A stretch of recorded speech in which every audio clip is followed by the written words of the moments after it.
We spent a long winter evening in front of my fireplace just brainstorming ideas.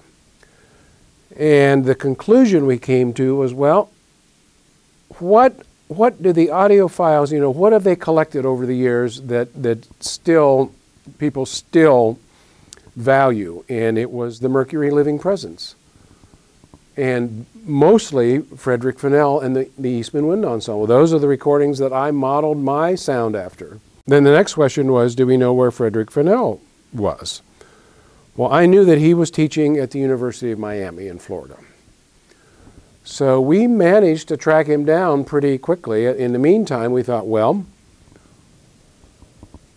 the Eastman Wind Ensemble, Mercury Living Presence things were so successful, why don't we follow that pattern? And we got in touch with Fred and said, what would you think of the idea of doing a recording of some of the, the classic wind ensemble pieces with the wind, brass, and percussion sections of the Cleveland Orchestra?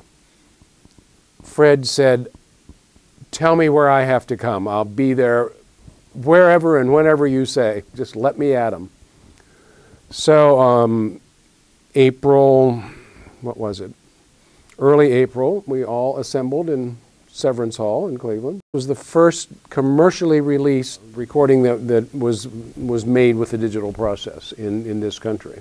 It created a lot of stir among audiophiles. It had a bass drum that blew up speakers. And we did not, everybody accused us of hyping the bass drum. We didn't.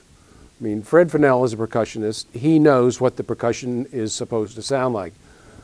We looked around Cleveland, found the bass drum in a high school that Fred liked. He brings his own bass drum beater, which is made out of an old wooden bedpost with a knob on the end covered with rawhide.